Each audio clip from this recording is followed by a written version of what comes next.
जय श्री राम। कल हम लोग श्रवण कर रहे थे कि प्रभु श्री राम माता कौशल्या के यहाँ आए और बचपन की लीलाएं की और फिर जो है विवाह हो गया जनकपुरी में, फिर वनवास हो गया, फिर सीता माता का हरण हो गया, फिर जो है युद्ध हुआ, रावण को जीत के आ गए, फिर अयोध्या में राज्य किया, 11,000 साल तक राज्य किया। ये रामायण है, आपको पता है, आप लोगों ने कई बार सुना है और फिर सुनते ही रहते हैं। आप लोग भक्त हैं तभी सुनने आए, क्योंकि जो नहीं सुनते वो घर में सब सो रहे हैं, तो आप लोग सुनने वाले हैं, इसलिए आए हैं या यूट्यूब माध्यम से श्रवण कर रहे हैं, सुन रहे हैं यूट्यूब पे। तो हम लोग भगवान के कथा सुन नहीं रहे, क्योंकि भगवान की कथा से अधिक ज्ञान भक्त की कथा को सुनने से प्राप्त होता है। कोई भी ज्ञान देगा, कोई भी व्यास मेरी जगह पर कोई भी बैठे होंगे तो क्या बोलेंगे? मीराबाई ने ये किया, गोस्वामी तुलसीदास जी ने ये किया, एकनाथ भगवान ने ये किया, एकनाथ जी ने ये किया, ऐसा किया, संत तुकाराम जी ने ऐसा किया। भक्तों के बारे में ही बताएंगे आपको ज्ञान मिलेगा कि इन्होंने ऐसा किया, तो भगवान मिले, भगवान के बारे में बात बता करके भगवान के बारे में नहीं समझाया जा सकता। भक्त के बारे में बता करके भगवान के बारे में समझाया जा सकता है ना। तो भक्त के बारे में बताकर भगवान के बारे में समझाया जाता है। तो हनुमत कथा सुनने से, हनुमत चरित्र सुनने से पता चलता है कि भगवान को कैसे प्राप्त करें, भक्ति कैसे करें। भगवान जी का कार्य है जीवन को भगवान की से तो हम सब जीव आत्मा है। भगवान कैसे मिले है? ये इसकी कथा हनुमत कथा है, वह ज्ञान है। हनुमत कथा बुद्धि ऐसी हो जो हमारे बल पर नियंत्रण रखे, और इसके बाद कहा विद्या मिले। सबसे पहले बल मिले, मैंने बताया विश्वास बल, ऐसी जो बुद्धि बल पर नियंत्रण कर सके। और विद्या दो प्रकार की होती है।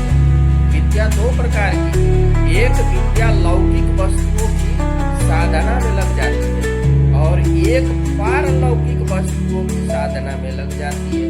साधना मतलब, साधना माने क्या होता है भैया? प्राप्त करने के लिए जो क्रिया की जाती है उसे साधना कहते हैं। जैसे हमें निशाना लगाना हो, किसी चीज पे निशाना लगाना हो, तो यहाँ तो बार बार रोज निशाना लगाने का अभ्यास करेंगे तो एक दिन निशाना लग जाएगा, उसको कहते हैं निशाना साधना। तो हम भगवान को प्राप्त करने की क्रिया कर रहे हैं ना, बार बार साधना है। हम जो भी कर्म करें, यदि हमारा कोई लक्ष्य है, उसको प्राप्ति करने में जो क्रिया की जाती है उसे साधना कहते हैं। तो एक विद्या होती है जो सांसारिक वस्तुओं की प्राप्ति में हमें लगा देती है। जैसे कि हम लोग पढ़ाई कर लेते हैं, बीए कर लेते हैं, बीकॉम कर लेते हैं, और जो भी कर लेते हैं, डिग्रियां ले लेते हैं, ये सब आधुनिक विद्याएं हैं। जो भी ये सब विद्या कौन सी है? अर्थकरीच विद्या है। अर्थकरीच विद्या चाणक्य का सूत्र है।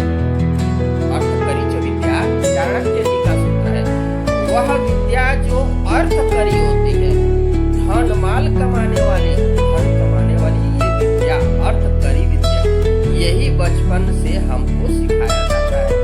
बच्चा पैदा नहीं हुआ तभी बनाऊंगा। लो, अरे इंसान बनाऊंगा कोई नहीं बोलता, मैं तो इंजीनियर बनाऊंगा। और कोई बोलता है लात बहुत अच्छे से मारता है, फुटबॉलर बनाऊंगा। और बल्ला बैट अच्छे से पकड़ लिया तो बोलते हैं कि क्रिकेटर बनाऊंगा। गाना अच्छे से गाने लग गया तो गायक बनाऊंगा। अरे तुम ही बनाओगे, मतलब परमात्मा नहीं बनाएगा। अरे जिसने उसको बना के भेजा है इस दुनिया में, वो कुछ नहीं बनाएगा, मैं बनाऊंगा। अरे आप कुछ नहीं बना सकते, आप तो उसे इंसान बनाइए बस। उसे केवल इंसान, इसे हमारे मूल्य, हमारे आदर्श, हमारे वैल्यू वो समझाइए। हम भारतीय हैं, हमारी क्या परंपरा है। हमारे यहाँ प्रातः उठ करके माता पिता को स्मरण किया जाता है, चरण बंदन किया जाता है। किसी की सोने जैसी वस्तु को यहाँ पर मिट्टी समझा जाता है। हमारे यहाँ भाईचारा, हमारे यहाँ पड़ोसी सबसे पहला मित्र होता है। पड़ोसी से मिल करके देख करके आजकल लोग जलन करते हैं। उसके यहाँ बड़ी कार आ गई है तो खुद और बड़ी कार लेने को सोचते हैं। उसका बड़ा बंगला बन गया तो जलने लग जाते हैं।